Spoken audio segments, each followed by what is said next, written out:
നമസ്കാരം. പി.വി. അൻവർ ഒറ്റയ്ക്കല്ല നിയമസഭയിലേക്ക് പോവുക. നിലമ്പൂരിലെ ആയിരക്കണക്കിന് ആളുകളുമായിട്ടാണ് സത്യപ്രതിജ്ഞ ചെയ്യാൻ പോവുക. ഇക്കാര്യം ചർച്ച ചെയ്തു കഴിഞ്ഞു.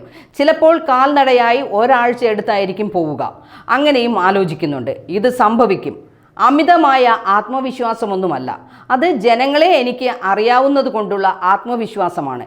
എൻ്റെ പോരാട്ടം മലയോര കർഷകർക്ക് വേണ്ടിയാണ്. ചെറുതായിട്ട് തുടങ്ങിയിട്ടേയുള്ളൂ. റിസൾട്ട് വന്നതിൻ്റെ പിറ്റേ ദിവസം പോരാട്ടത്തിന് ആരംഭം കുറിക്കും. പി.വി. അൻവർ പറയുന്നു. ഇന്ന് വോട്ട് ചെയ്യുന്ന വോട്ടർ നാളെ രാവിലെ ഇവിടെ ജീവിച്ചിരിക്കും എന്ന് ഉറപ്പില്ലാത്ത നാട്ടിലാണ് ഞങ്ങൾ ജീവിക്കുന്നത്. മനുഷ്യരെയും മൃഗങ്ങളെയും വേർതിരിക്കുന്ന ഒരു വേലി കെട്ടിത്തരണമെന്ന് മാത്രമേ ഞങ്ങൾ സർക്കാരിനോട് ആവശ്യപ്പെടുന്നുള്ളൂ. അല്ലാതെ ആകാശത്തെ അമ്പിളിമാമനെ പിടിച്ചുകൊണ്ട് തരണമെന്നൊന്നും സർക്കാരിനോട് പറഞ്ഞിട്ടില്ല. ആന ചവിട്ടിക്കൊന്നാലും കരടി കടിച്ചു തിന്നാലും 10 ലക്ഷം.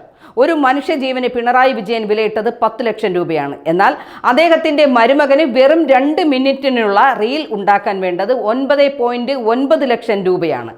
ആ 2 മിനിറ്റ് റീലിൻ്റെ വിലയാണ് പിണറായി വിജയൻ മലയോരത്ത് ജീവിക്കുന്ന മനുഷ്യർക്കിട്ടിരിക്കുന്ന വില.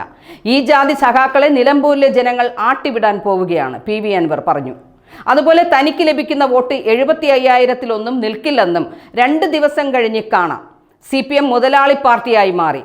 അദാനി അംബാനിമാർ പാർട്ട്ണർമാരായി മാറി. തൊഴിലാളി വർഗത്തെക്കുറിച്ച് സംസാരിച്ചിരുന്ന പാർട്ടി മതവർഗീയത പറഞ്ഞ് വോട്ട് പിടിക്കുന്ന ദുരന്തത്തിലേക്ക് എത്തിച്ചത് പിണറായിസമാണെന്നും അൻവർ കൂട്ടിച്ചേർത്തു.